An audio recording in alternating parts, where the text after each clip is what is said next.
this isn't just a matter of collateral damage or a few rogue actors. The Pakistani government has openly supported, shielded, aided some of the world's most dangerous terrorists. Who all are those? We're going to put that out one by one for you. From Osama bin Laden to the very groups that were responsible for 9/11 and 26/11. Pakistan has long been the sanctuary for terror. Pakistan's own leaders have publicly acknowledged the deadly alliance between Pakistani state and terrorists. It's the time the world woke up, took notice of what exactly has happened and stopped pretending that this is just a matter of coincidence. Let's break this down with some of the biggest faces, well, terrorists, and where are you going to find them? Of course, in Pakistan. First on your screens is Osama bin Laden, the mastermind behind the deadliest terror attack that took place on American soil. What was it? The 9/11. He is the poster boy of the 9/11 terror attack that took place. Bin Laden, the architect. Pakistan not only turned a blind eye but gave him a sanctuary. He wasn't hiding in the mountains. He was living in plain sight, protected by the Pakistani military, the ISI. And despite knowing this, the Pakistani government continued to play, well, guess what? The victim card. Next, let's talk about Khalid Sheikh Mohammed, Al-Qaeda terrorist and another 9/11 mastermind.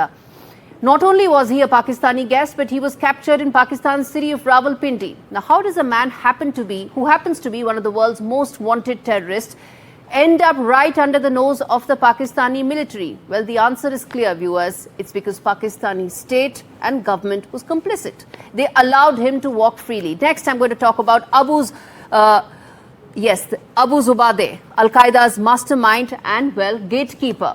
He was one of the highest ranking members of Al-Qaeda, a key figure behind 9/11 attacks. And he was not some random foot soldier.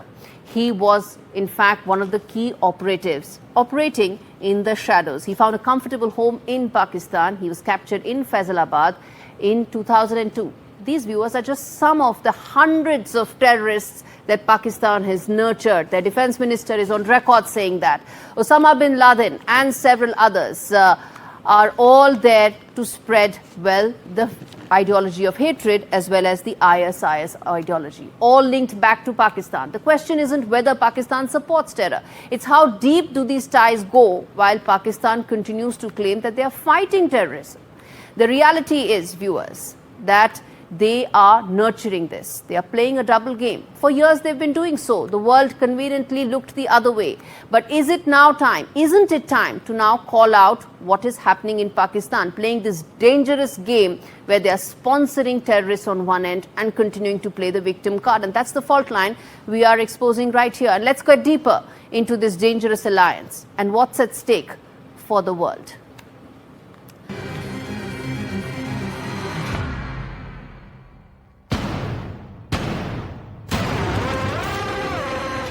In the battle of words, Pakistan's narrative is hollow, lacking real substance and evidence, while India stands firm with undeniable facts and a consistent voice.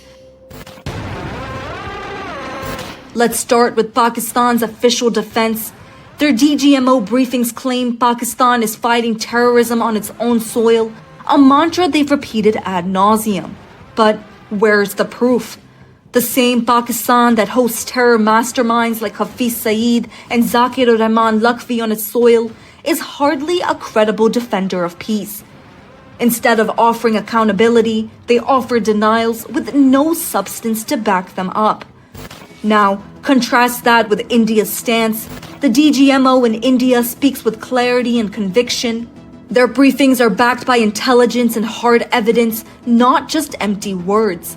India doesn't just talk the talk, they walk the walk. Every time Pakistan sponsors a terror attack, India responds with precision, holding Pakistan's hand to the flame of accountability. Then there's Shehbaz Sharif, Pakistan's prime minister, who has repeatedly tried to mimic global leaders by making speeches and appearances on the international stage. But his words are like cheap imitations in makeshift tents, with weapons not even used in the conflict and banners of those actually claimed to be used, echoing hollow promises without action. Pakistan's narrative, from their DGMO's briefings to Shehbaz Sharif's stage performances, is falling apart.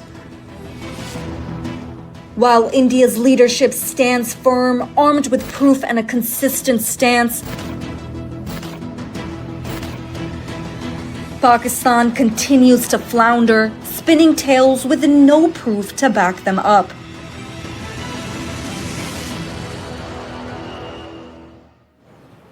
So before going into this report, viewers, I wanted to talk about what is it that you just saw.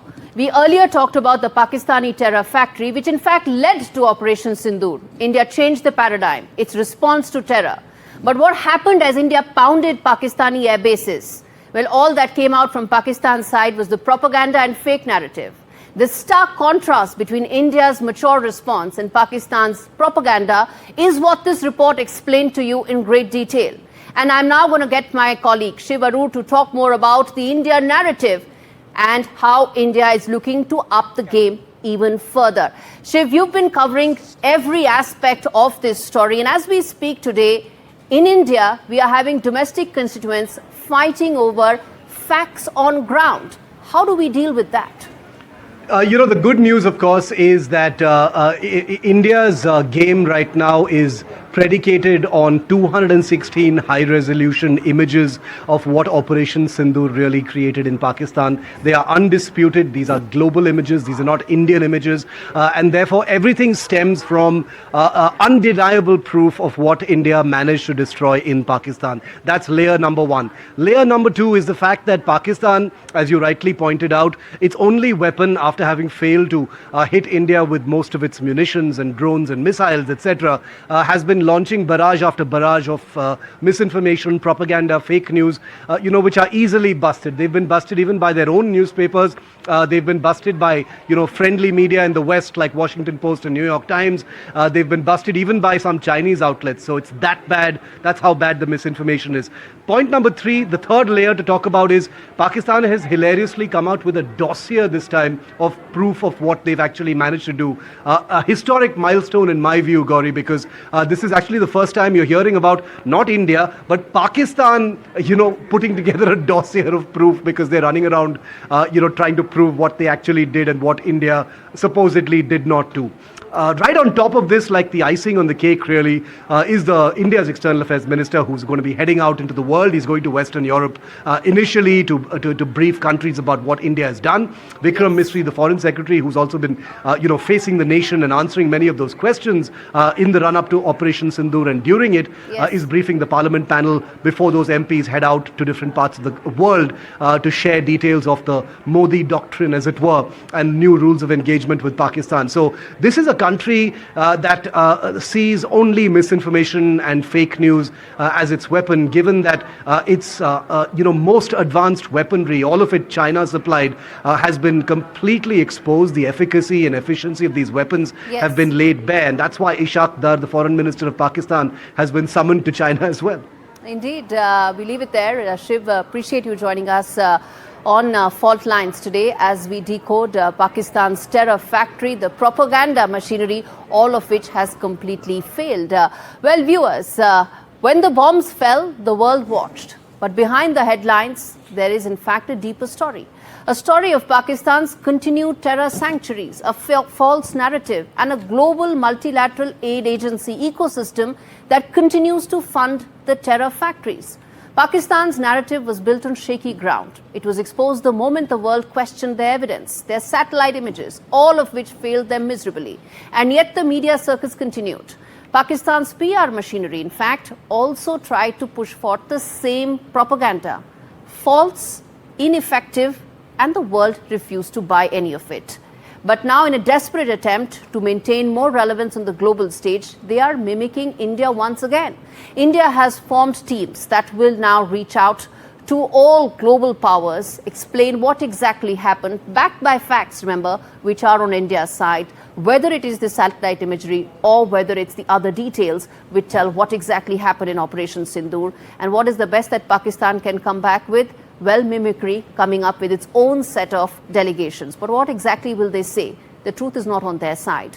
But what they do have are those terror factories that are still functioning. And it's up to the world to ensure that those factories need to end. Because terror, remember, is not just a plague that is impacting India. It is impacting the world. And that, in fact, is something that one of the questions that we are putting forth, besides, of course, asking that why exactly Pakistan had to ask for a ceasefire when, according to its own fake machinery, it was on the winning side.